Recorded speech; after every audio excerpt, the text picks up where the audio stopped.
tarde, pessoal. Hoje é dia 25 de julho de 2013. 16 horas aqui em São Paulo, um frio de rachar lá fora. Muito frio. Mas aqui dentro tá gostoso, tá quentinho. Queria convidar você, se você tá ao vivo, a participar do programa. Nosso tema de hoje é... Qual que é mesmo? Me deu um branco. É pluralismo religioso. Igreja, Estado laico e pluralismo religioso. E pluralismo religioso. Eu acho que é um tema muito interessante. A gente está aqui com o Júlio, que vai conversar com a gente, um amigo. E se você quiser participar, manda um e-mail. Eu acho que é muito interessante nesse tempo que a gente tem vivido, se discutindo algumas questões éticas, algumas questões comportamentais da sociedade, cultura. Há uma mudança, a gente percebe isso nesse tempo que a gente tem vivido. E a gente vai tentar conversar um pouco e tentar discernir algumas coisas do que significa ser um discípulo de Jesus nesse tempo, nesse país e enfim. Então, queria agradecer ao Júlio por você estar aqui com a gente. Júlio César Silveira. Júlio da César, Silva. Nome de imperador. Silveira, Silveira da Silva. Isso, bem redundante. Silveira da Silva. Olha, eu conheci o Júlio mais ou menos nesse período, Fernando, de Caminho da Graça, né? Há 7 anos, né, mais ou menos, que a gente vem caminhando junto, e o Júlio é um dos pouquíssimos na reunião lá da nossa comunidade. Raramente a gente fala disso, mas eu estou falando por causa disso, né? Ele é um dos pouquíssimos que faz aquilo que eu gostaria que acontecesse em todo ambiente religioso. Que o auditório tivesse a chance de interromper o pregador, interromper o moderador, interromper o falante, o cara que está no microfone. Quebrar o monólogo e quebrar aquele monólogo do tipo, peraí, meu, E o Júlio é um dos poucos, não é, que eu conheço que tem essa coragem. Hora ou outra levantar a mão. Coragem. Não, levanta a mão não, ele sai falando. Já sai atropelando. Né? Isso é muito legal. E isso, não, eu particularmente... Isso é um pluralismo congregacional, né? Particularmente, eu me lembro até, aqui é assim, o convidado fala depois de uns 10 minutos, mas eu me lembro até do José Carlos Torres, que foi um dos eminentes, né, da denominação batista. Ele defendia a tese de que ao final do sermão, os pastores deveriam abrir 10, 15 minutos, do tipo, ficou alguma dúvida? Todo mundo concorda? Alguma discordância, né? Então, assim, você tem uma palavra que enriquece ainda mais? E a ideia até lá da nossa horizontalidade é de que isso pudesse acontecer com mais frequência e com mais gente, inclusive, né? Mas aí acabou que o Júlio ficou como uma espécie, no meu caso, né, de assessoria a mim daquilo que eu não entendo, e como é muita coisa que eu não entendo, quando ele participa muito.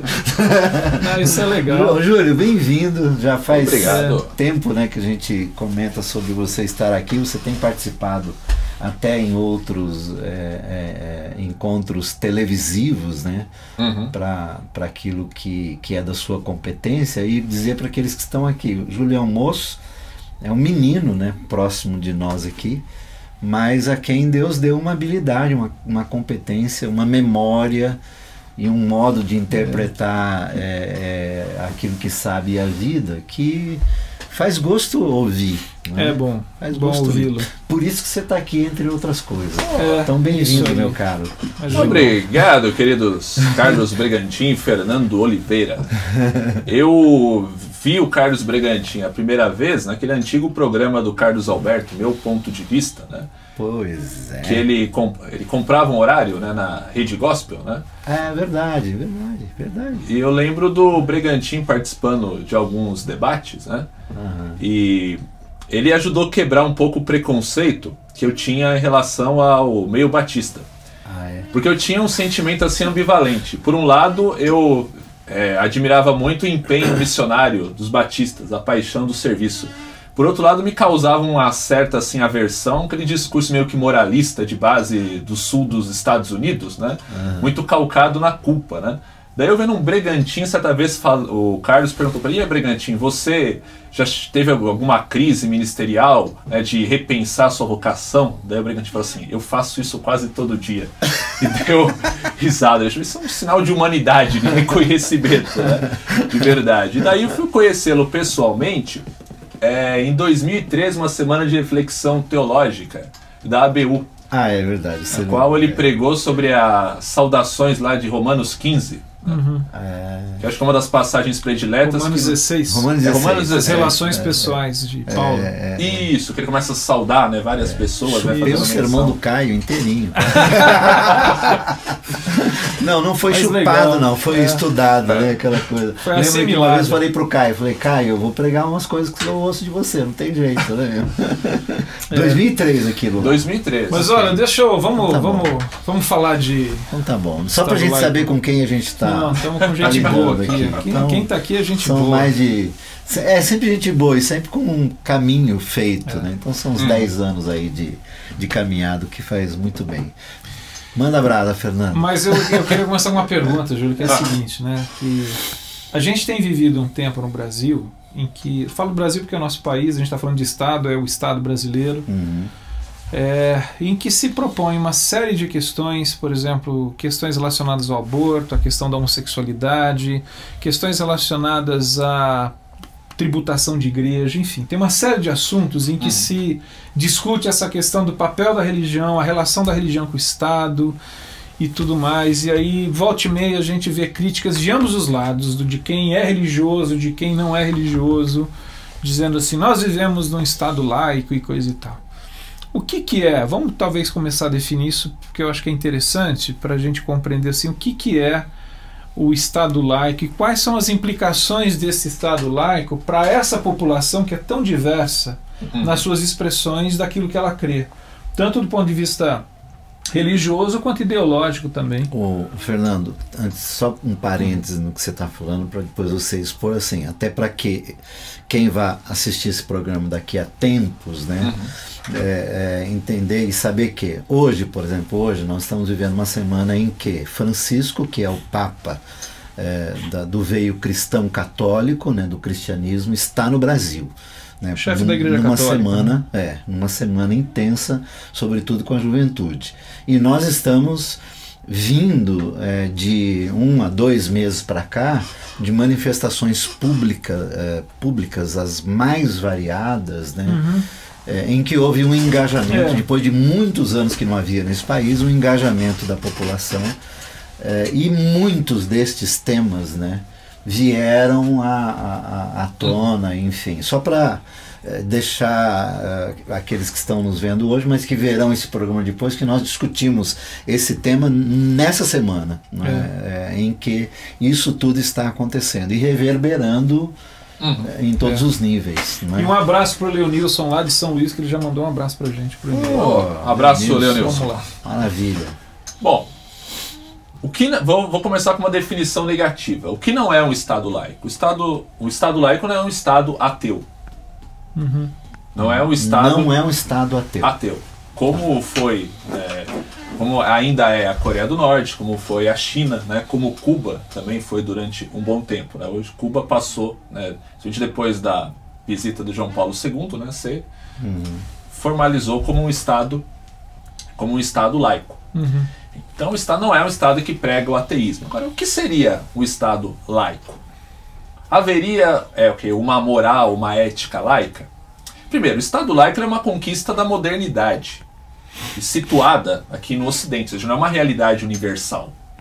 Então você pensar Estado laico num contexto, né, oriental é meio complicado, porque a visão, por exemplo, islâmica, assim como foi a visão cristã no passado, é de uma sociedade total. Então assim, a verdade religiosa, ela é algo naturalmente bom para o todo, para o coletivo. Então não faz sentido essa separação. Mas nós, ocidentais, secularizados, né, fomos construindo esse Estado. Agora, o Estado, a gente não pode confundir o Estado com a sociedade. Parafraseando aqui Jesus, né, o Estado ele foi criado para servir a sociedade, não a sociedade para servir o Estado. E a sociedade, né, é uma abstração, uma realidade concreta. A sociedade é formada por homens e por mulheres, de culturas, hábitos, valores diferentes, preferências políticas, religiosas e sexuais distintas. Então, num Estado laico, né, se procura o quê? Uma coexistência relativamente, né, harmoniosa, né, ou menos tensa possível, entre essa diversidade cultural. Porque o Brasil, desde a proclamação da República em 1890, houve a separação de igreja e Estado. Mas não faz sentido, né, nessa separação quando 98% da população é católica. Logo, o Estado vai reverberar, né, essa hegemonia quase absoluta de uma cultura religiosa. Também não faz tanto sentido quando a maioria não não é 98% de católicos, mas 70% e 20% de protestantes. Ainda você tem um caldo cultural comum, cristão. Nos Estados Unidos, por exemplo, você havia essa diversidade denominacional, né, mas que tinha uma ética, vamos assim dizer, cristã, de pano de fundo comum. Agora isso começa... Protestante lá, no caso, né? Protestante, mas assim, a presença católica sempre foi significativa, não foi tão ínfima como era a presença protestante evangélica aqui no Brasil. Mas uma coisa interessante aqui na Constituição americana, já logo no começo, conquanto não haja esse termo separação igreja-estado, eu estou falando só por causa disso, lembrando, porque a gente ouviu muito, pelo menos na minha infância, os Estados Unidos é um país cristão, os Estados Unidos é um país cristão. Não, ele tem um caldo cultural cristão. Mas desde o início na sua fundação, ficava nítido uma separação entre o Estado e a igreja. Mas que pela hegemonia cultural cristã... Aí é o que você está falando, esse caldo cultural prevalecente naquela época, naquela sociedade, era o protestantismo. E ou aqui o cristianismo, no Brasil, né? o catolicismo. Catolicismo. Acho que talvez os pais, ou talvez vocês também, tiveram a experiência, né, de frequentar uma escola pública onde se rezava Ave Maria. Sim.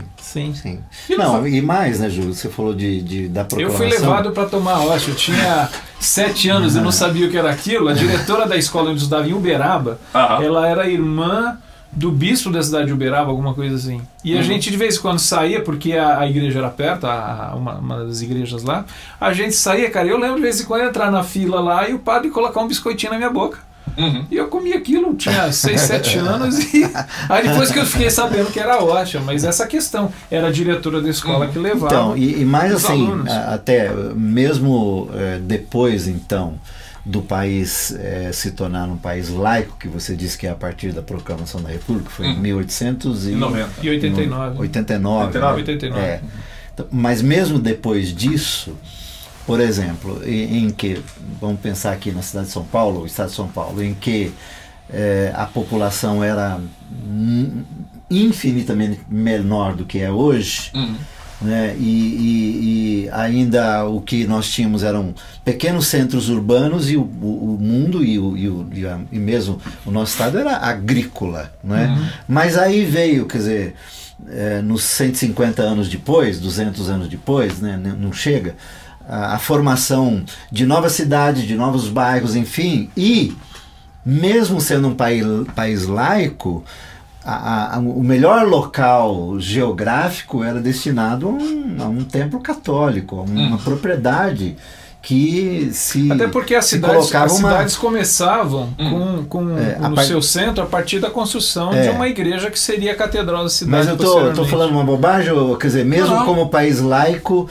o que prevalecia, então era o caldo cultural, no caso. Que é algo assim natural, porque novamente assim, o Estado, ele existe para reverberar a sociedade em sua proporção. Se 98%, aqui não estou dizendo que se é certo ou errado, né, mas professa uma fé, é a mesma coisa assim, pode até parecer absurdo, esquisito você pensar de outro modo assim. Você está num grupo, numa escola pública, numa sala de 40 alunos, 39 alunos e o professor, são cristãos. Se dizem cristãos. Cristãos. Eles querem fazer uma oração, mas aí tem um aluno que é ateu.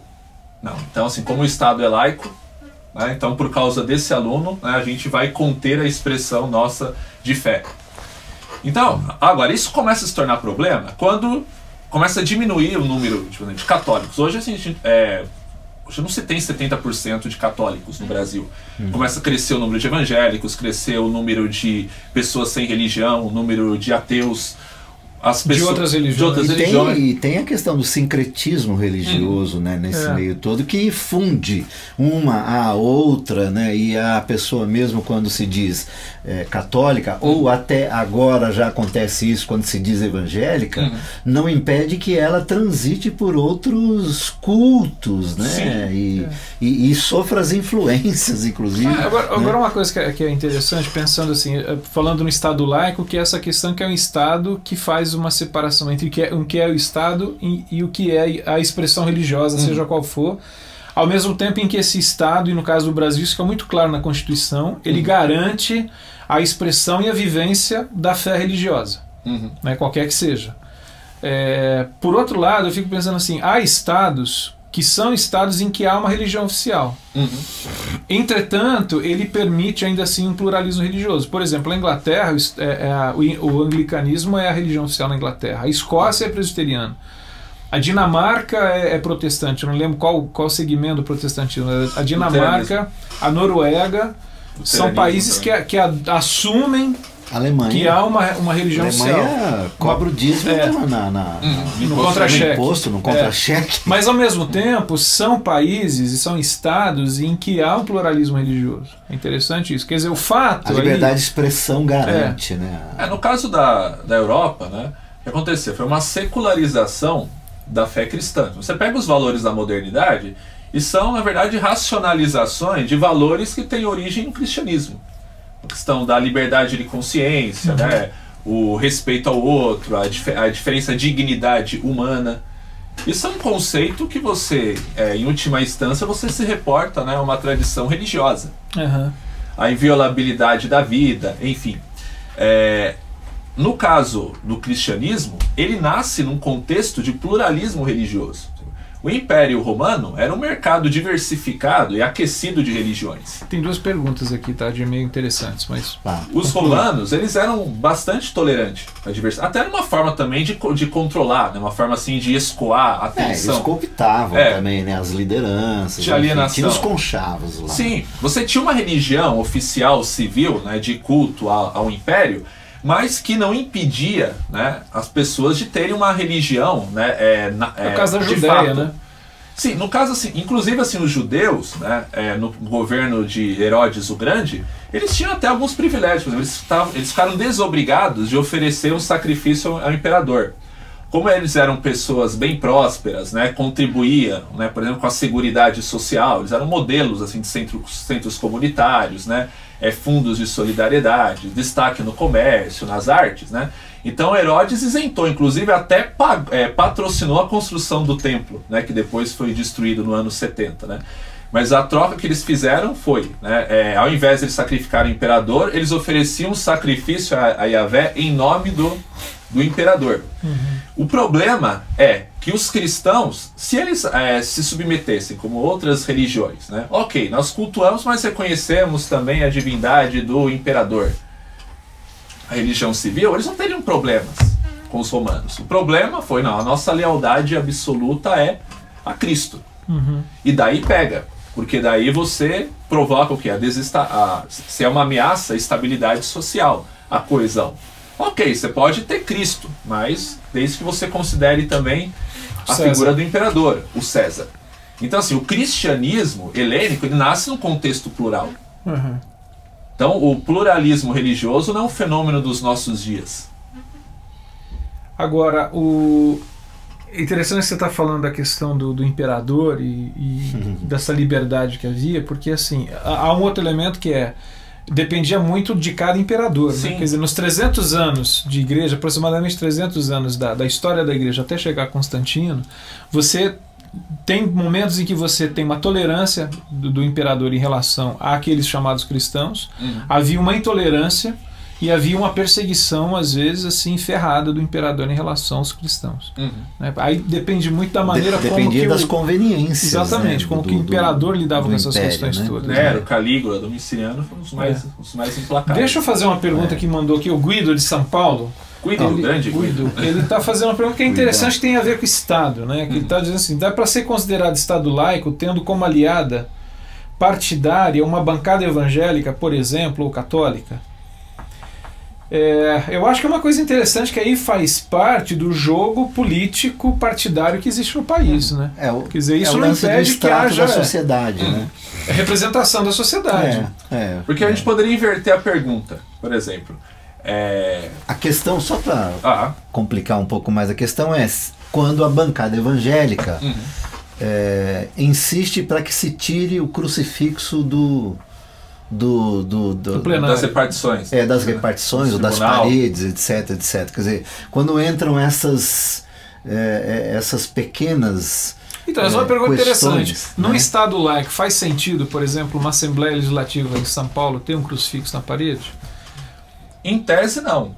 Então, ou aí entra essa questão desse caldo cultural de que a maioria tem uma herança cristã, então deixa o crucifixo lá. A gente pode olhar por dois lados, né? E os dois lados têm as suas razões. Se a gente pensar, ok, né, o Estado é laico, só que esse Estado, 70% se confessam cristãos.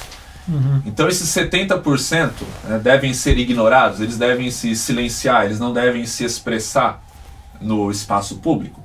Mas você pode pensar, você então que é cristão, né?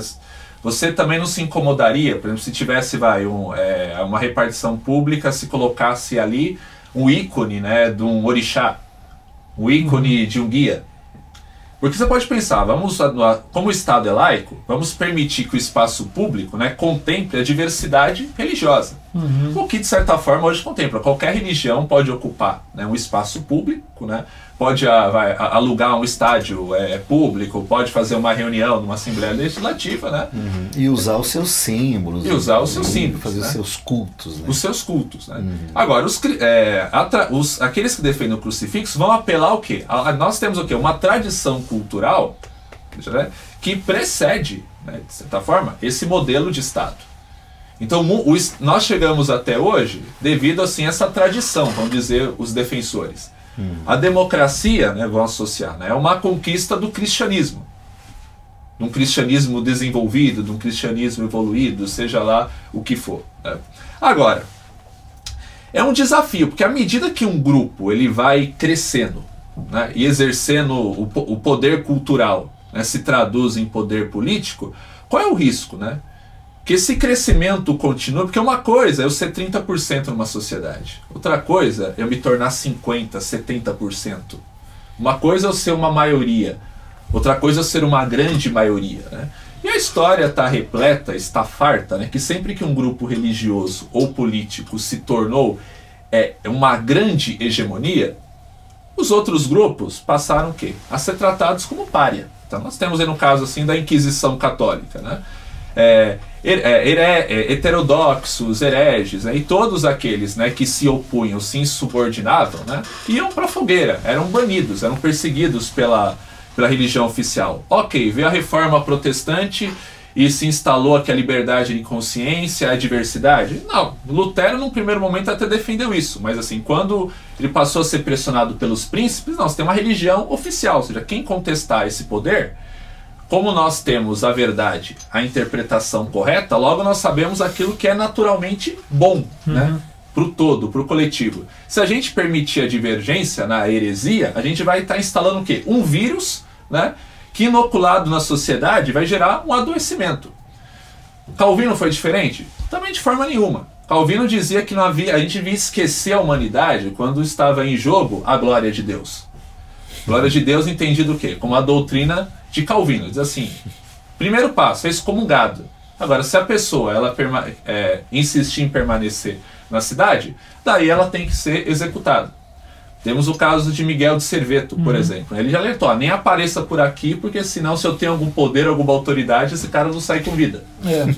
E não saiu, né? E não saiu com vida, literalmente. Agora, isso não é um problema apenas cristão, né? Você pega, por exemplo, os regimes, as ditaduras de inspiração marxista. Como nós temos a ideia de que nós sabemos o que é o bem para a humanidade, nós temos a fórmula da justiça social, o modelo de uma sociedade sem exploradores e sem explorados, sem opressores e sem oprimidos. Nós temos o quê? Os caminhos, né, para construir uma sociedade fraterna, uma sociedade igualitária. Se você se opõe como obstáculo, você é um inimigo dos interesses coletivos. Logo, né, os interesses privados, né, só pode estar representando... Você não é fraterno. Você não é fraterno. Não nos interessa. Não nos interessa. E você é banido. Banido. Decepado. Essa questão do Feliciano, né? Essa última polêmica. Não pode citar. Não pode citar o Feliciano. Deixa eu ler os e-mails aqui. Tem um negócio lá que a gente está falando sobre a questão das bancadas. Você continua esse tem perguntas que eu acho que são interessantes, que tá surgindo dentro do tema, né? O Gladson, eu acho que é Gladson, de São Paulo, queria saber a seguinte opinião, né, em relação aos gastos públicos com o Papa, já que a gente está vivendo a semana em que o Papa está aqui.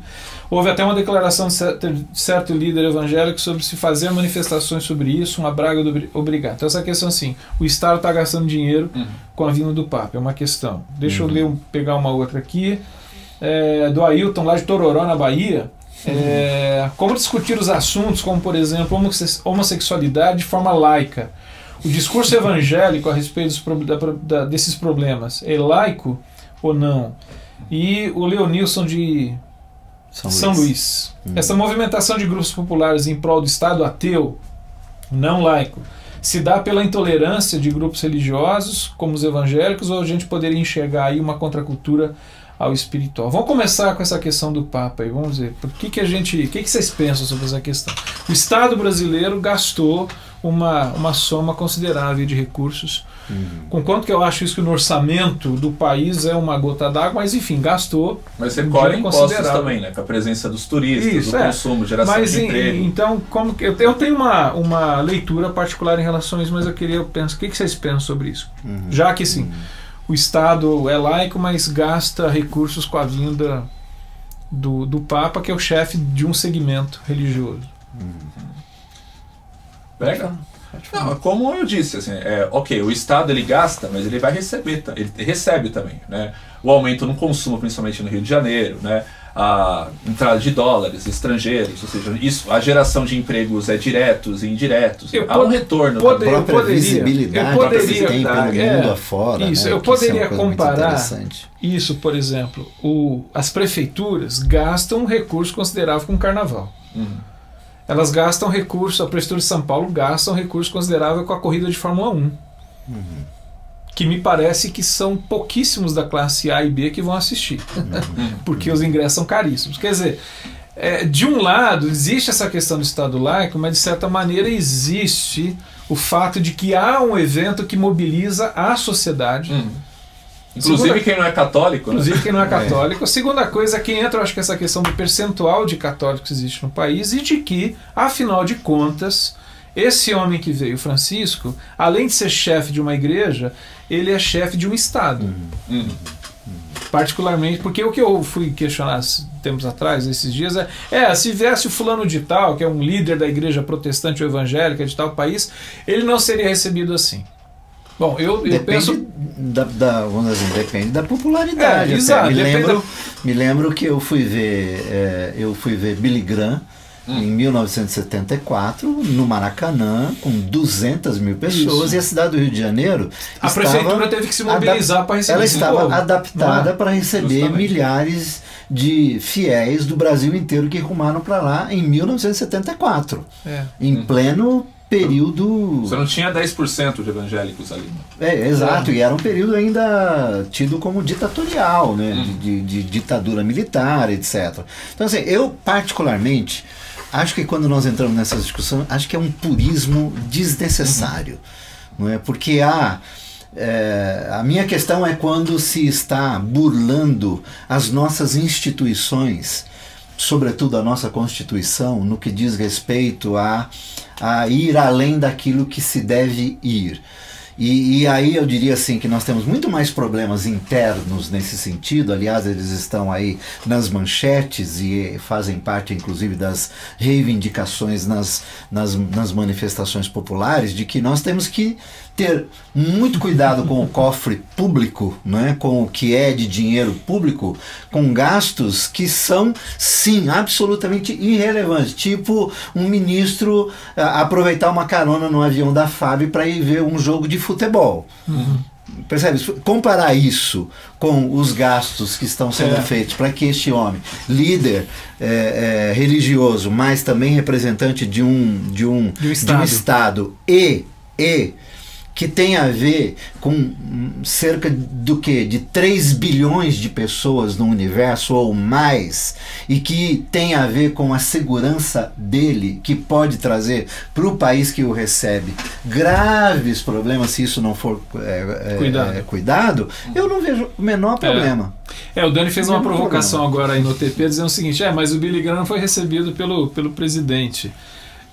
Mas eu acho que eu não sei quem recebeu na época de 74, faz muito tempo. Eu não sei, mas por exemplo, quando eu estive na Convenção Batista Brasileira em 86, em Brasília, o presidente da República foi na Assembleia de Abertura e discursou na Assembleia de Abertura. Então assim, parece-me que desde lá esse estreitamento também da chamada facção evangélica foi acontecendo e diria assim, eu não faria nem para um nem para outro, entendeu? Acho que o presidente tem que ser presidente e o pastor tem que ser pastor.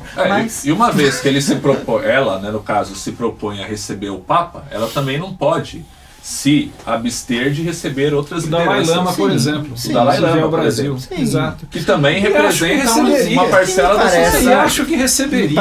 E aí eu acho que essa questão de ser presidente sobre todos. Depende da notoriedade. Cantoras gospel, né? Há pouco tempo. Depende da notoriedade, do tamanho, da grandeza da coisa. Não, e aí essa questão, por exemplo, que o Ailton colocou, é a questão de temas. Quer dizer, existe uma temática. É possível discutir alguns temas no viés laico? Então, existe uma cultura laica neutra? Porque citou esse caso da homossexualidade, ele perguntou, né? Então, assim, teve essa polêmica em torno do Feliciano, da cura gay. Na verdade, sexualidade, tem um aborto, tem a pena de morte, tem a maioridade penal, tem uma série de... Mas a questão gay específica, quem institucionalizou a cura gay não foi nenhuma teocracia, foi um regime ateísta. Ou seja, né, em Cuba, por exemplo, né, gays eram encaminhados para casas de recuperação. Pesquisem como os gays foram tratados na antiga União Soviética, na China, na Coreia do Norte. Ou seja, eram o quê? Portadores do vírus burguês. Como eles são tratados no islamismo? No islamismo. O islamismo é no caso, uma teocracia. Né? Então, em alguns países. Né? Não, mas digo assim, eles são marginalizados, perseguidos, em algum caso com a morte, mas em última instância baseada assim, numa cultura religiosa. Ali tem um viés religioso. Você pega assim, Engels, na Origem da Família, também ele associa o quê? A homossexualidade a uma decadência, a uma degeneração. Ou seja, que também que numa sociedade, numa nova sociedade, numa nova humanidade. Que esse ataque, essa confrontação que é feita em relação à homossexualidade, ela não é um monopólio da religião. Exatamente. Quer dizer, você tem pensadores que são completamente secularizados, inclusive ateus, que fazem esse combate também. Não, então, é uma questão que eu sempre coloco para alguns amigos gays, né? Uns colegas nossos, né? Que é a incompatibilidade deles serem, né? Muitas vezes assim, a causa gay aqui, geralmente a bandeira gay vem acompanhada assim, de bandeiras de partido que lembram com muita saudade do modelo soviético, idealizam Cuba, idealizam outros regimes totalitários, onde a perseguição aos gays foi institucionalizada, era política de Estado. Na melhor das hipóteses, ele era mandado para uma casa de recuperação. Cuba, né, Fidel, há pouco tempo ele reconheceu, né, no fim da vida, que de fato nós somos homofóbicos, nós perseguimos, né? Então, assim, eram regimes, nenhum deles de natureza religiosa. Mas era visto o quê? Como uma ameaça à ordem, à pureza social. O corpo, o Estado. Agora, é lógico também que você tem, como no caso assim, do Islã e também nas antigas ditaduras cristãs, né, uma perseguição, né, em nome da pureza. Como eu vi certo argumento, tudo bem, né? Não é a questão do casamento gay que se você legitimar, você vai trazer uma moléstia social. Então, numa visão, isso é coerente com uma visão religiosa. E novamente, não estou entrando no mérito aqui se é certo ou se é errado.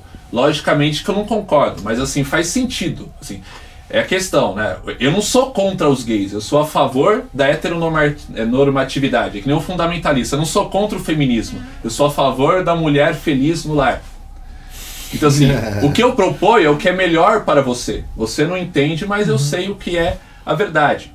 Então, associar uma coisa à religião é um tanto meio complicado. É um reducionismo, talvez. É um reducionismo, porque em que local, né, do país os gays têm mais liberdade? Quais países? Um país de qual tradição? Cristã. Tradição cristã. Europa, sobretudo. Tradição cristã, base cristã. Católica e protestante. Principalmente protestante, né? Principalmente protestante. Ou seja, né, e curiosamente... Por conta daquilo que você já lembrou, que eu acho que seria interessante nós até conversarmos um pouco, por conta do que se entende da base da fé que nós abraçamos. Né? De um Deus que está o tempo todo dizendo, deixa o meu povo ir. O meu povo é livre como eu sou livre. O Evangelho vem para colocar o homem em pé com as suas próprias pernas, para que possa servir o outro e a si mesmo e a Deus. Essa é a base, né? E olhando para isto, né, os países evoluídos, né, eles atendem o que a sociedade apresenta de debilidades, mas atende com dignidade. Né? No caso desses países, né, onde há maior diversidade, né, democrática, né, grande parte, na maioria deles são países que passaram pela reforma protestante e, curiosamente, hoje são os países mais secularizados, em que o que impera é mais um cristianismo assim sociológico, né? Uma ética, uma ética cristã lato sensu. Então essas são algumas acusações, né, que Deixa eu colocar uma pergunta do Caio Marçal lá de BH. O Caio era da Rede Fale. E ele mandou 2 e-mails interessantes aqui. Tem te acompanhado, viu, meu? O Caio tá aí, cara. O Caio gente Marçal, boa, viu, Júlio? Não, primeiro ele faz uma questão, como que a gente tem visto assim, uma tentativa de se criar uma espécie de um talibã evangélico no país. Quer dizer, tem gente que tem essa mentalidade de fato, dentro do contexto evangélico. E essa preferência. E aí ele arremata aí com outro e-mail que chegou, dizendo assim, porque toda vez que a gente fala de política e Estado laico, sempre se trata dessa questão da homossexualidade. Mas eu acho que o Brega fez uma menção sobre uma série de outros temas. Foi um convidado que perguntou também, né? Exato. Mas eu acho que esse reflexo. Um telespectador. Isso, um web espectador. Mas é interessante que justamente isso. Quando chega uma pergunta, geralmente, eu acho que é isso que o Caio está dizendo, a gente logo coloca essa bandeira. E tem tantos outros temas que estão, vamos dizer assim, correlacionados com essa questão do papel do Estado e o que a religião é institucionalizada ou não, a fé. O que ela tem a dizer sobre isso? Quer dizer, existe uma série de outras coisas, e uma que eu acho que tem muito a ver, e pensando nos movimentos de junho que se passou, que é a questão da justiça social. Que tomara não tenha passado. Eu até fiquei pensando hoje assim, será que o gigante acordou, mas o Estado está colocando Lexotan na água para a gente tomar, ele está com sono de novo? Mas assim, por exemplo, a justiça social é um grande tema que aparece na questão da religião, sobretudo na tradição judaico-cristã. Mas que pouco se discute nessa hora. A gente sempre pensa em alguns elementos da moral quando relacionados à sexualidade. Né? Mas, por exemplo, justiça social, a gente já fez um tema sobre isso.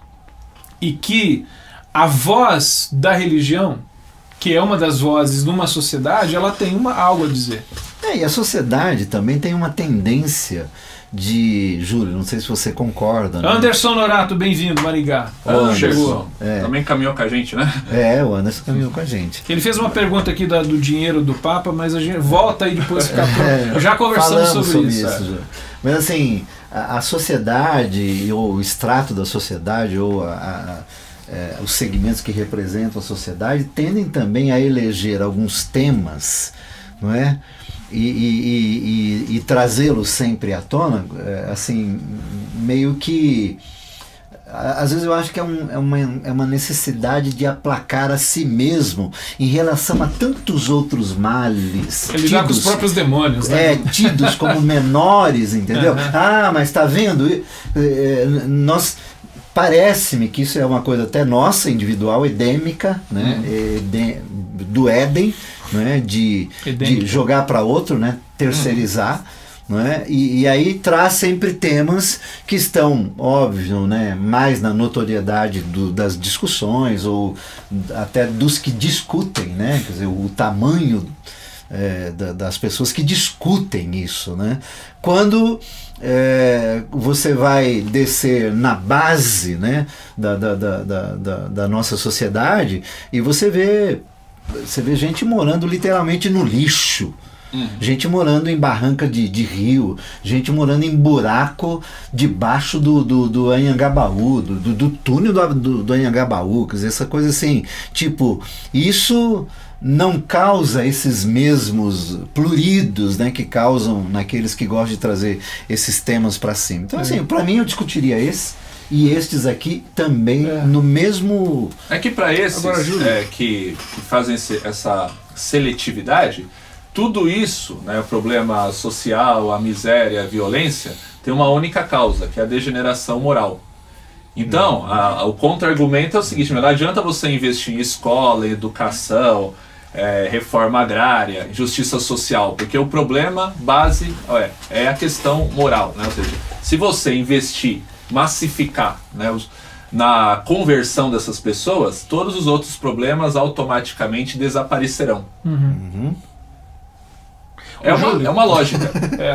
Eu não compartilho, mas é uma lógica. Rodrigo Lins acabou de mandar um e-mail, tá ligado na gente aí. Abraço pra você, Rodrigo, lá de Tudo BH. bem, Rodrigo? Abraço. Os mineiros estão aí, deve ter o pessoal do Galo aí feliz. Você, maravilha, Caio, maravilha. Rodrigo. Tem um sangue mineiro. Não sei, acho que o Rodrigo não é não, viu? Acho que ele é cruzeirense. Então, mas os do Galo, meu abraço, saudações atleticanas. Saudações, né? Mas assim, a gente está falando bastante sobre o Estado laico. Eu acho que já deu para pontuar algumas coisas interessantes. Você falou um pouco sobre esse chamado Estado ateu. Existe o Estado em que há uma religião oficial, que não há necessariamente um cerceamento da expressão de pensamento e religiosa.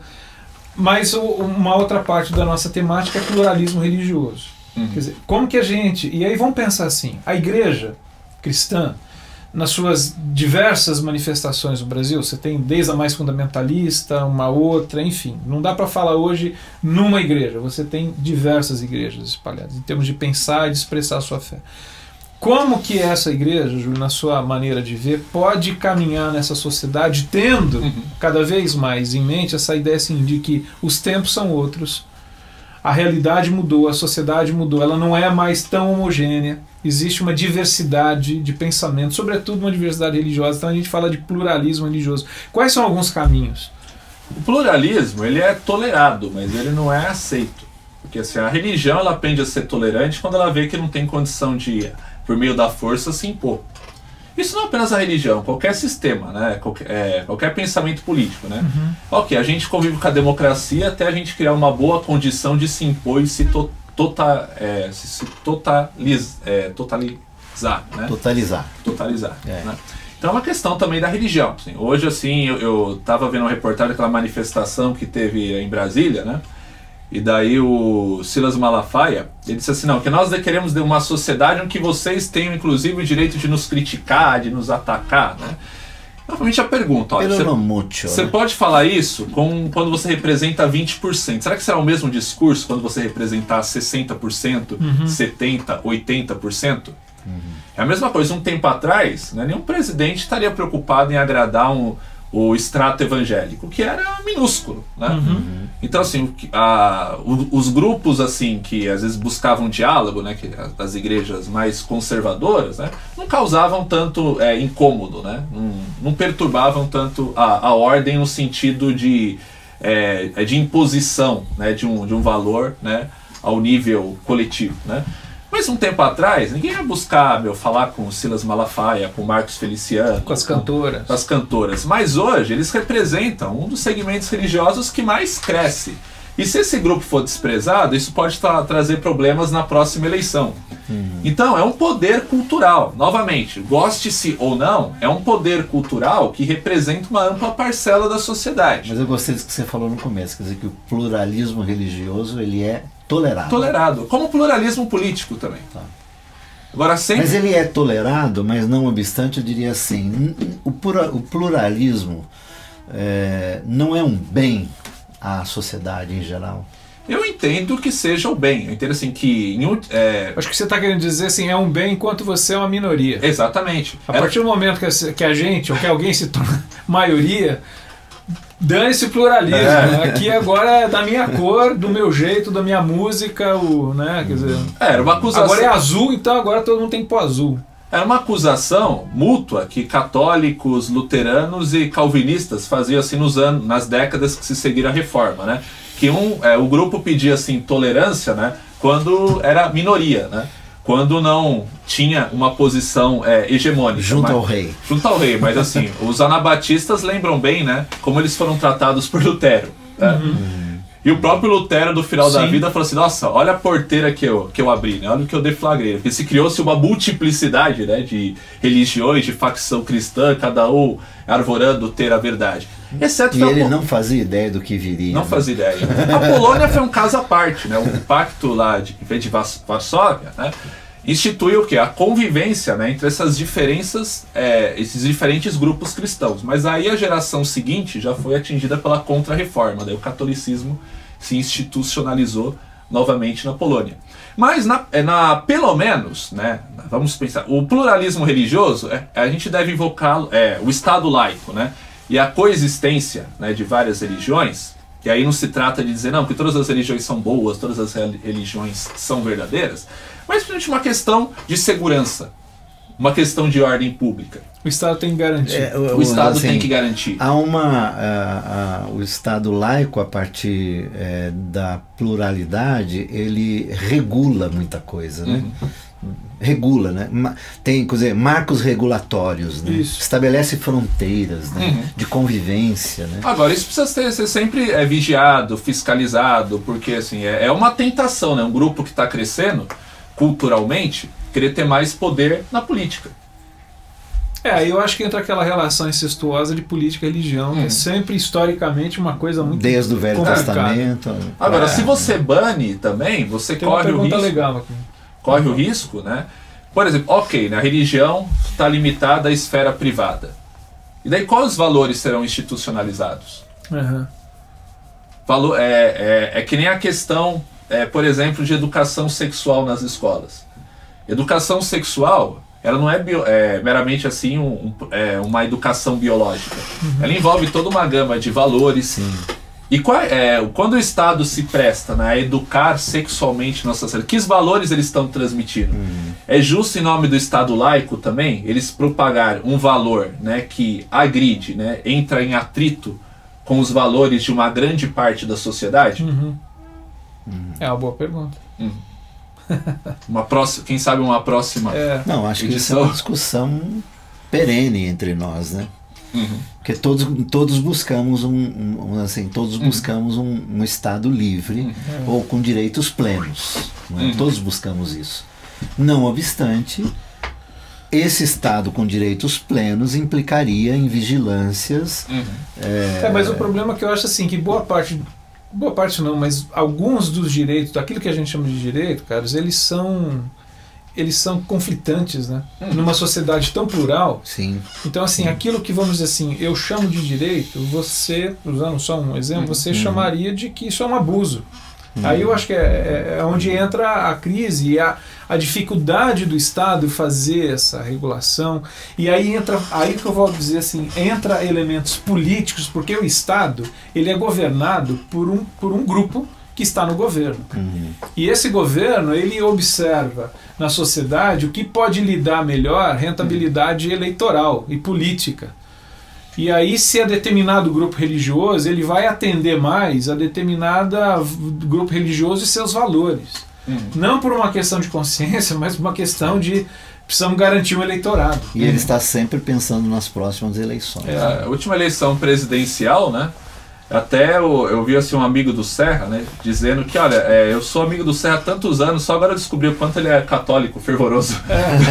Não, a Dilma também, né, se converteu, né, subitamente. Os caras subindo em público, orando, chamando de irmão. E é bom lembrar, gente, por exemplo, eu estava falando isso um pouco antes, se eu não me engano foi em 1985, na Prefeitura de São Paulo, aqui na eleição, Jânio Quadros e Fernando Henrique Cardoso concorrendo. O Fernando Henrique estava com a eleição assim garantida. Ele perdeu aquela eleição, isso são os analistas diziam isso, porque numa resposta... que ele já tinha sentado na cadeira e foto e tudo. Exatamente. E o Jânio depois colocou nada indevida se assentar, ele jogou o telefone na cadeira. Mas uma pergunta que o Boris Casoy fez num debate que teve sobre a fé, se o Fernando Henrique acreditava em Deus. E ele deu uma resposta assim, bem tucana, ficou em cima do muro e tal. Aquilo ali, né, faltando 3, 4 dias para a eleição, foi pouco tempo, deu Jânio Quadros. Sim. Quer dizer, então a gente percebe, eu acho que nesse exemplo, o quanto que essa questão do fator religioso é possível essa relação perigosa com a política, né?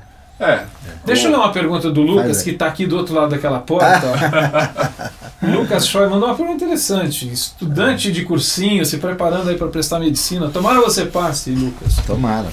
Apesar da moléstia social em relação ao casamento gay, o que deve reger numa república constitucionalista é unicamente a lei e não uma moral religiosa estabelecida pela sociedade. Assim sendo, a lei veta qualquer forma de distinção sobre raça, cor, sexo e gênero sexual. Então, como conciliar lei e moral social? Com arranjos, negociações. Porque a sociedade ela é dinâmica. Assim, você não atinge assim, um ponto médio, a partir de agora a gente convive, né? Ou seja, a sociedade vai passando por transformação, mutação, um grupo que é minoritário passa a ganhar força, um grupo que era majoritário passa a perder força, passa a perder representatividade, novas demandas surgem, novas respostas. E pegando essa questão da igreja, a igreja tem um grande desafio, né? Como num ambiente de pluralismo religioso, continuar a pregar a singularidade de Cristo. Porque isso é um desafio. Ainda mais uma sociedade cada vez mais secularizada. O fundamentalismo, curiosamente, ele tem crescido cada vez mais nessa onda. E com uma razão, assim, né?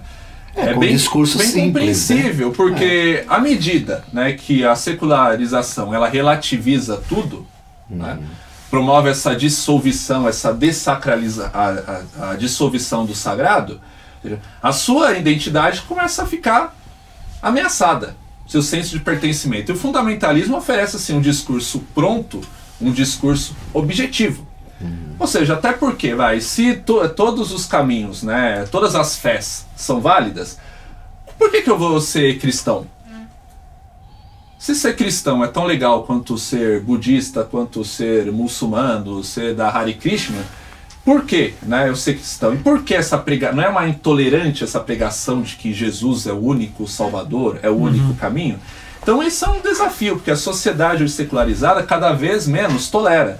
Ela até tolera o brega chegar para mim e dizer que ele teve uma experiência, ele tinha uma dificuldade, um problema, depois que ele se converteu na tal igreja, né, ele conseguiu atingir um equilíbrio interior, ele conseguiu pacificar os problemas que ele tinha com a família. Legal, brega, mas o Fernando experimentou isso também, era uma pessoa perturbada, mas depois que ele descobriu qual era o orixá dele, ele também centrou.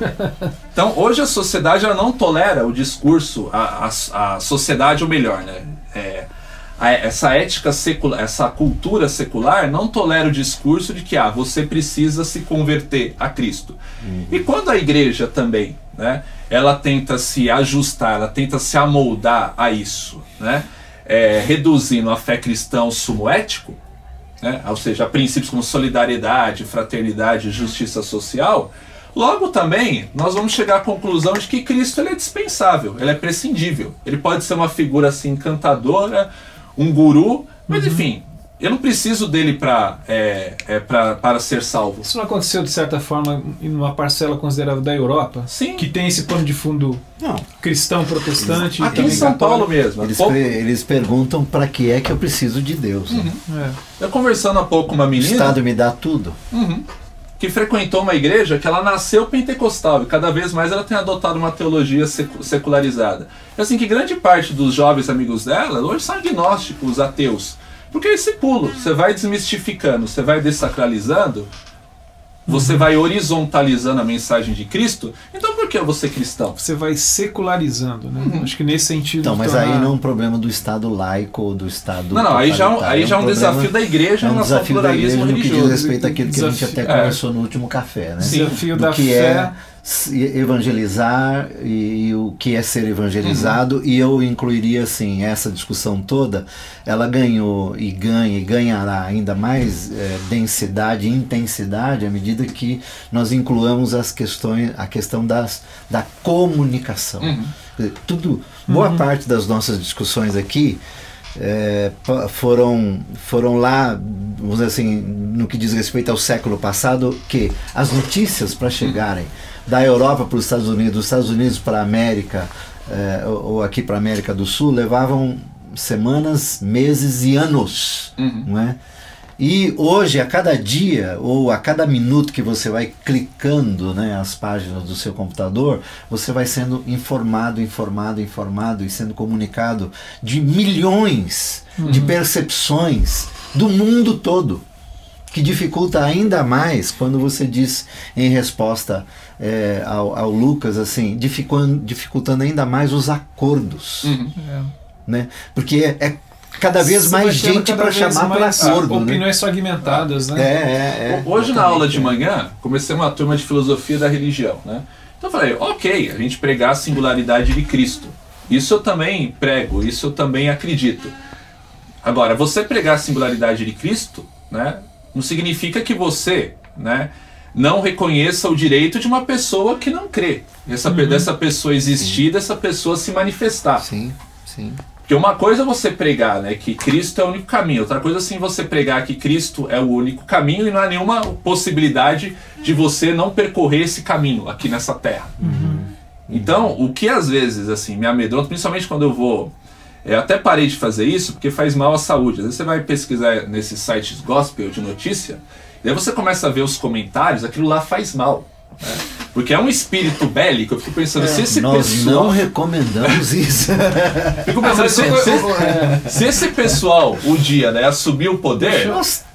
Acabou, Júlio. Aí, que isso não seja uma profecia. Estamos com 1 hora de programa. Precisamos fazer outro programa. Terminar então. Não, eu queria ler o último e-mail do Caio Marçal, lá de BH, que chegou, que eu acho que ele resume numa frase aquilo que você colocou, essa questão do pluralismo, ele aceita enquanto se é minoria. Ele colocou, citando o Dom Helder Câmara, que é muito interessante. No começo, ele faz dizendo o seguinte: galo é forçar a amizade, né? O problema é que perdemos a noção. Ele diz uma coisa interessante: perdemos a noção da contribuição do protestantismo para a defesa do Estado laico. E isso faz parte, de certa maneira, da história do protestantismo, né? Nossos irmãos esqueceram que sofremos brutais perseguições, como diria Dom Helder Câmara. O escravo de ontem quer ser senhor de escravos hoje. E no contexto aí, quer dizer, o evangélico, que era minoria e sofria a bucha, ele quer impor a sua verdade a todos hoje na base da força. E vai repetir os modelos base da regra e da lei, de controle, domínio e poder. E para ele não há nenhuma incoerência, porque se eu tenho a verdade, eu sei o que é melhor para a sociedade, eu tenho essa licença ética para pôr. E no caso aí é em nome de Deus. Exato. O duro é quando você faz essas coisas em nome de Deus e aí causa as barbaridades, as cruzadas modernas, né? Sem espadas, mas algumas que ferem e matam de outra forma. Há muitas mortes. Júlio César Fernando da Silva, queria agradecer você mais uma vez por essa tarde, agradecer você que acompanha a gente nesse papo, que eu acho que é tão rico e tão interessante. Ainda tem muita coisa para a gente aprender a lidar e sabedoria e discernir esse tempo. Para podermos ser discípulos de Jesus que tragam sal e luz para essa terra. Mas foi muito legal. Continue nesse caminho de estudar e trazer, enriquecer a conversa. Tamo junto. E dia 5 de agosto, onde estaremos? Dia 5 de agosto, 8h30, na Letícia da Serra Corá. Vamos fazer um outro café. Vamos fazer outro café. Esse vai ser versão noturna. Fernando, aproveitar, se há irmãs, né, nos ouvindo aqui, que eu tenho... quando mostramos fotos, quando, né, a gente do nosso divulga, café, elas se sentem, né, excluídas, né, do nosso café. Por favor, irmãs, vamos dizer assim, a gente queria dizer que o Papo na Rede tem uma versão virtual e analógica, aliás, real e analógica. Não é só virtual e digital, porque isso aqui é programa Full HD. Nas mesas da padaria. A gente no dia 5 vamos fazer um papo desse, mas numa mesa de padaria. Ali na Serra Corá, na Letícia, bem lembrado. Dia 5, segunda-feira, 8h30 da noite. Vamos focar então o convite, né, nas mulheres, né? Júlio, vamos focar em todos. Jesus é o único caminho, mas ele faz só um caminho. Então, eu acredito que Cristo é o caminho. Porém, essa salvação, ela não é mediada exclusivamente pelo cristianismo. Eu creio que muitos, né, se encontraram com Cristo antes e depois, né, de sua encarnação na figura de Jesus de Nazaré, através de meios assim secretos, enigmáticos, que o Espírito Santo, né, utiliza, né, para convencer e para conduzir essas pessoas na verdade do Evangelho. Fator Melquisedeque. Fator Melquisedeque. Quando Paulo fala aos gentios, né, os gentios que eles não conhecem a lei, mas eles vivem por natureza, espontaneamente, obedecem o preceito. Essa obediência, ela não acontece por acaso. Ele não é uma obediência assim traduzida em rituais, em obras. Mas assim, é um movimento, é um impelir do Espírito Santo. O Espírito Santo, né? E isso nós vemos também no Antigo Testamento, lá em Amós, quando ele fala: ok, eu fiz o êxodo de vocês, como fiz também os êxodos dos filisteus, dos egípcios. Quando lá em Malaquias ele fala que em todo lugar, né, meu nome é cultuado e é queimado incenso. Nós não sabemos como. Eu creio que essa salvação é o Cristo, o fator Melquisedeque, o Cristo de eternidade e eternidade. Eu lembro quando o Hal Lindsey lançou um livro, Júlio, chamado O Diabo Está Vivo e Ativo no Planeta Terra. Não sei se você lembra desse livro. Não. Lembra desse livro? Lembro. Eu falei assim, por que esse camarada não escreveu um livro? Eu diria até ao invés de O Senhor está vivo e ativo no planeta Terra. Que é isso, né? E quer não dizer, tem Deus nada, está agindo. e não tem nada que exista senão dentro. Pessoal, okay, estamos recebendo aí pressões lá da sala técnica para terminar. Acabou o programa. Foi bom. Depois de 3 semanas a gente voltou. Se Deus permitir, estaremos aqui na próxima quinta. Caio, bom trabalho, viu, amigo? Muito bom trabalho de vocês. Beijo a todos. Marchando por Jesus. Continue falando nessa rede. É isso aí. E conte conosco para qualquer coisa. Júlio, obrigado. Obrigado, valeu. Bem-vindo. Obrigado. Tchau. Até lá. Tchau.